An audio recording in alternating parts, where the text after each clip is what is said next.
Hi, this is Sarit Switzer, and welcome to the It Is Taught podcast, a podcast devoted to the teachings of Rabbi Shneur Zalman of Liadi as recorded in his most famous work, the Tanya.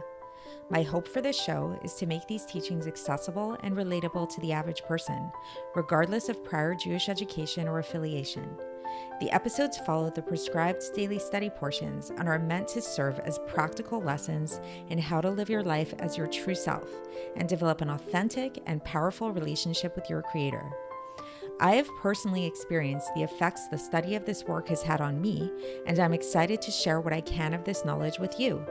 So please join me on this journey of learning, self-growth, and connection with your source.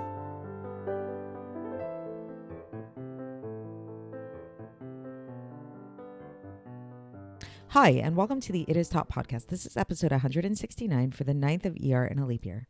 So we've been talking yesterday and in this chapter in general all about how much God loves us, the Jewish people, how actually the glory of God in this world is manifest through the Jewish people to that extent, how God chose us amongst all of his myriad worlds and legions and everything like that. And the Alter Rebbe is really telling us all of this to really make us realize how special we should feel and make us acknowledge that just like if anybody loves us and if we become aware of how much a person loves us, whether it's our parents, whether it's our children, whether it's our friends, whatever it is, it's going to give us this automatic feeling of love back. This should really instigate within us, it should really arouse us a feeling of love towards God. And we've been talking about God's love towards us can really be likened to a groom and his love towards a bride. And the way that a husband would kiss his wife is really similar to what happens to us whenever we engage in Torah. Whenever we engage in a mitzvah, this is like God is really hugging us. So this is something that really should, once again, like really arouse us to want to fulfill the commandments. And we talked about how this is this embrace that we get and this union that happens when we engage in Torah and mitzvahs is so strong that even when you have somebody who's a total ignoramus, that really is a very simple person, doesn't really know what they're doing or whatever, if they're involved in Torah or involved in doing a mitzvah, we're actually supposed to stand in their presence, because at that moment, when they are involved in a mitzvah or involved in Torah study, that means that God is actually dwelling within that person. Even if they're not aware of it, even if they don't see it, even if we don't see it, that's the reality. So this is really, the point of all of this is really to bring this awareness to us of how special God holds us and how present God is within our lives, whether we are aware of it or not, especially when we connect to him through Torah and mitzvahs. So today, we're really going to focus on this aspect of whether we're aware of it or not, namely on the or not aspect. And the truth of the matter is that as nice as these ideas might sound, I don't know how you're feeling, but I know for me, it often can feel a little bit like strange hearing these words, because the truth is we don't really feel God. I was talking to my friend the other day about this and talking about trying to strengthen our relationships with God and how we both acknowledge the fact, like she said to me, but I don't feel God. And I'm like, yeah, that's true. We don't actually tangibly feel God the way that we feel another human being. And this is a reality that we really have to contend with. And this is something that the Alter Rebbe does address here. And this is what is the subject of the Tanya today. So the Tanya begins today. And just again, for context, we're still in the middle of chapter 46 of Likkutei Amarim. And we're going to conclude that chapter today, actually.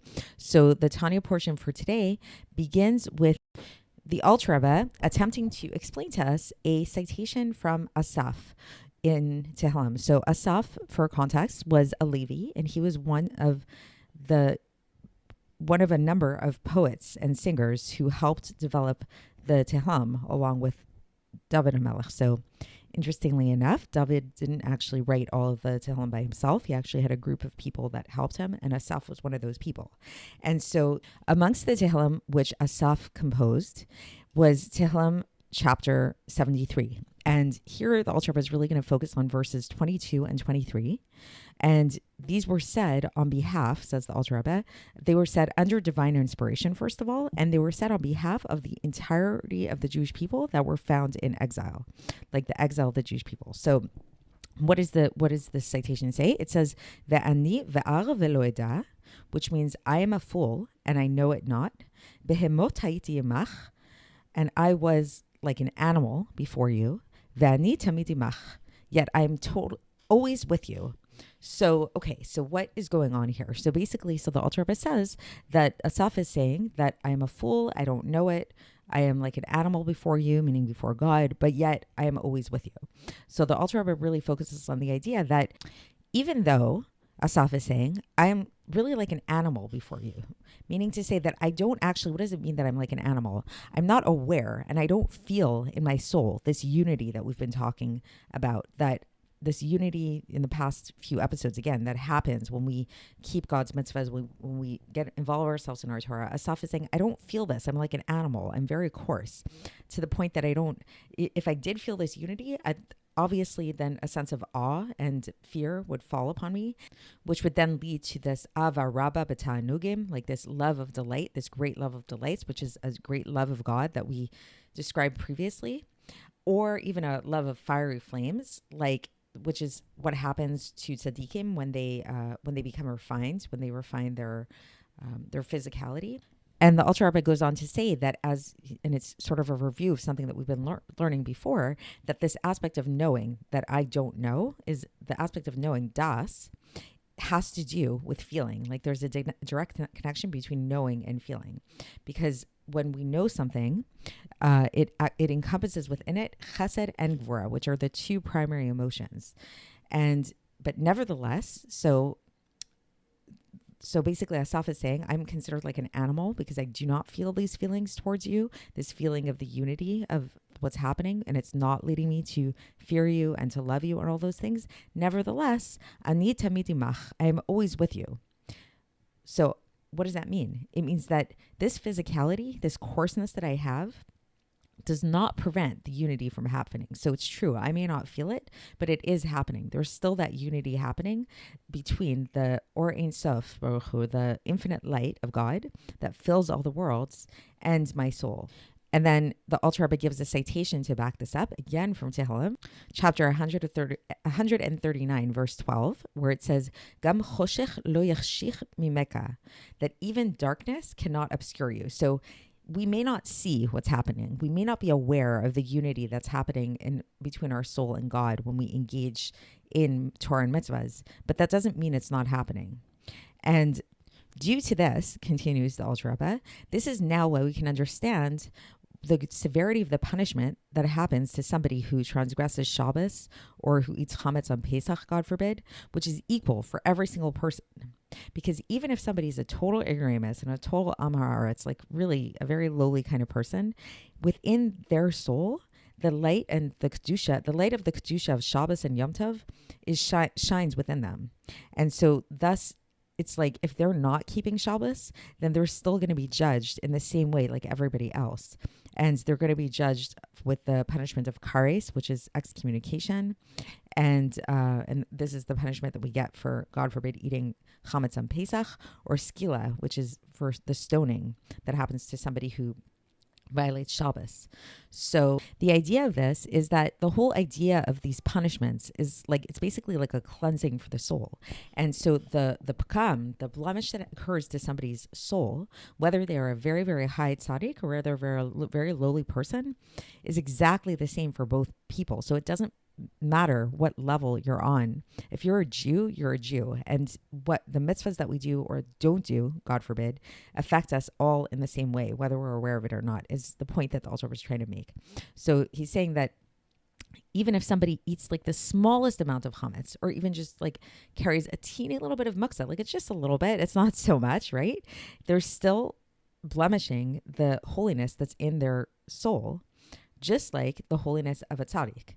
Because it's one Torah for all of us. So it doesn't matter if you're a tzaddik, if you're a lowly person, whoever you are, we all have the same Torah. So this fits with something that I heard recently. I can't remember where exactly, but where there was once a shliach who asked the person on the street, just, random person on the street, a guy, do you want to put on tefillin? And the person said to him, oh, I'm sorry, Rabbi, but I'm not Orthodox. And then the rabbi replied to him and he said, that's okay. Torah was not just given, last I checked, it was not just given to Orthodox Jews, right? So it's not that the Torah is only for certain types of people. It's not that Shabbos is only for religious people, quote unquote. If you're a Jew, that means the Torah is for you. If you're a Jew, that means Torah is for you. If you're a Jew, that means Kashrus is for you. And so that's the gist of the chapter today. And now the Alter Rebbe is going to conclude here with a very interesting insight that is more of a Kabbalistic kind of like spiritual nature, where he's going to get deeper into this aspect of an animal and what an animal means spiritually speaking, or on this like more supernal level. So he points out that when Asaf calls himself an animal, he actually uses the plural term. He says behemot, which is a plural term. And this is actually hinting at something very, very profound, because he's saying that even that before God, even in the aspect of supernal das, supernal knowledge, which also encompasses chesed and gvura. So again, we talked about how this lower level of das, because das, this knowledge, is what connects to our emotions and makes us feel things. That means that das includes within it the emotions. That's how it's able to evoke these emotions within us. So supernally speaking, because there's a supernal mirror to everything we experience down here, so the supernal aspect of this das also encompasses within it chesed and gvura in this more supernal way. And it is, and even though it's this very, very, very high level, compared to the Or Ein Sof, compared to the infinite light of God, even though it's very high up there, compared to the infinite light of God, it's actually likened, this supernal level of das is likened to an animal, and it's likened to physicality and to Asiya, to the level of Asiya, which is the lowest of all worlds, in compared to this Or Ein Sof. As is said, and then here the Alter Rebbe brings a citation again from Tehillim, chapter 104, verse 24, where it says, Kulam b'chokhma asita, that you made everything through chokhmah. So just to see, and again, this is another indication of how specific the wording is here. It says, Kulam b'chokhma asita. So you made everything with chokhmah. So the word chokhmah, wisdom, asita, made. Made is asita, which is the lashon. It's the same wording as asiya, which is that lower level of creation, the lowest of all worlds. So meaning to say that when we think of God's wisdom, when we think of like how lofty and great it is, and this is discussed elsewhere in Chassidus quite a bit. So for us, God's wisdom is very high up there, and it's like everything comes from God's wisdom. But for God, his wisdom is actually a very low place within him. It's compared to asiya.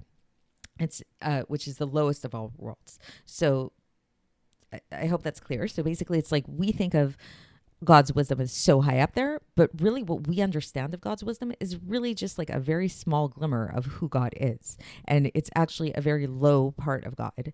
And this is why when we talk about the wisdom of God, and when we talk about the supernal knowledge and all of that, it's actually called Behema Rabbah. So it's like a great beast, which is explained further elsewhere. And this is why we actually see, Kabbalistically speaking, that the name Ban, which is one of the names of God. So just to explain that for a moment. So there's the main name of God. When we talk about the name of God, is the Tetragrammaton, the Yud Ke Vav Ke. And when it's spelled out, like more in depth, like you spell out each one of the letters, there's various ways that you can do it Kabbalistically. So it's not the time to get into it too much in detail, but you can look that up. There's all kinds of different variations, and there's mainly 4 variations of the spelling of the Yud Ke Vav Ke, and so each one of them has a different numerical value. One of those variations comes out to the numerical value of 52, which in Hebrew Gematria comes out to bet and nun. So it's 50 is nun and 2 is bet. So we call it the name Ban, basically, in short. And each one of these names has a different association with a different character trait, different attributes. So the word Ban has to do with Bina, has to do with understanding. And so the Alter Rebbe here is pointing out that this name of Ban actually has the same gematria, the same numerical value as the word Behema, Bet He Mem He, which is an animal or a beast. So this is basically pointing out the fact, and this name of Ban comes before Atzilus. So the basic idea, so that might sound really complicated and very lofty, but the basic idea that the Alter Rebbe is trying to point at here is that on a very simple level in this chapter, what we learned about, or in this section, what we learned about, is that when we don't feel godliness in the in the mitzvahs that we do, this is because we're likened to an animal. Like we're very coarse and we don't understand what's going on, just like animals don't really get what's happening. But it doesn't mean that there's not this like unity that's happening nevertheless when we perform God's Torah and mitzvahs. But then this last section is actually giving us an even greater insight into this. And it's saying that we don't understand something can sound like a very lowly kind of thing. Like it sound like we're just like this like very coarse wild animal running around and stuff. But the Alter Rebbe is saying that there's actually a supernal level of animal as well. And the supernal level of animal is that level of animal that's very high up there and lofty. And it has an awareness of the fact that even up there in the very highest lofty realm of Das Elyon and the lofty realm of Bina, like the lofty intellect that's even within the realm of Atzilus or even before Atzilus, that actually is also not, they're aware that there's something above them that they still don't comprehend and they still don't know. And so it's actually this level of like transcending intellect, transcending understanding. And so it's sort of like we shouldn't get despondent if we don't understand, if we don't feel anything, if we're not aware of what's really going on. This shouldn't bring us down. It should actually just make us aware of the fact that it's still happening nevertheless. And yes, it's true that we don't understand this thing totally, because what we're talking about, this unity in God and all of these things, is a very, very, very lofty thing. So that's it for today. And that's the conclusion of chapter 46. And we will continue tomorrow when we move on to chapter 47. And I will speak to you then. Thanks for listening to the It Is Taught podcast, hosted by Sarit Switzer. This podcast is dedicated in loving memory of my maternal grandfather, Avraham Yitzchak ben Binyamin HaKohen of blessed memory. Music by Shoshana. If you enjoyed this episode and would like to support the show, please share it with others and subscribe on YouTube, Apple iTunes, Spotify, or wherever you listen to podcasts. And make sure to leave us a 5-star review. To find out more about the It Is Taught project, including more information on my soon-to-be published book, please visit our website, itistaught.com. To catch the latest from me, follow me on Facebook, Instagram, and Twitter. Looking forward to speaking with you tomorrow, and until then, have a great day.